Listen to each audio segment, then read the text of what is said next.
ওর নবীর উম্মতের দল, কান খুলিয়া শুনিয়া নাও, শুনিয়া নাও।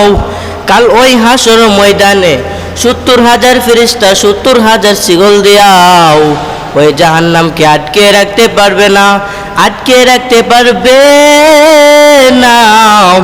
ওই জাহান্নাম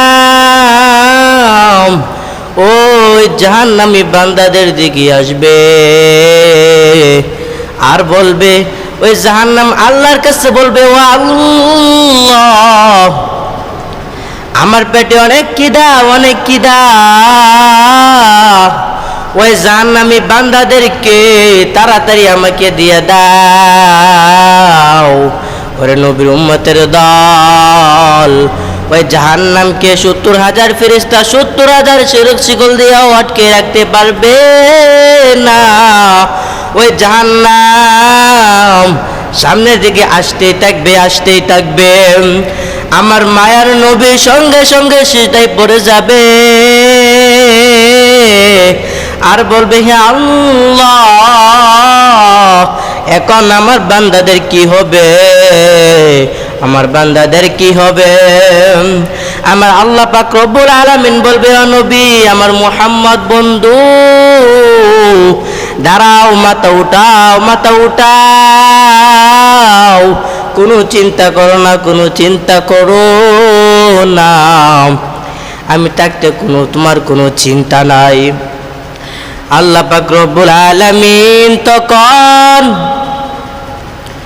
ওই জাহান্নামের দিকে এক ফোঁটা পানি যখন ছিটাইয়া দিবে রে বান্দা, ওই জাহান্নাম আবার পিছনের দিকে চলে যাবে। তো আমার মায়ার নবী আল্লাহ পাক রব্বুল আলামিনকে বলবেন, হে আল্লাহ, ওই জাহান্নামকে 70,000 ফেরেশতা 70,000 শিকল দিয়ে আটকে রাখতে পারে নাই, পারে নাই।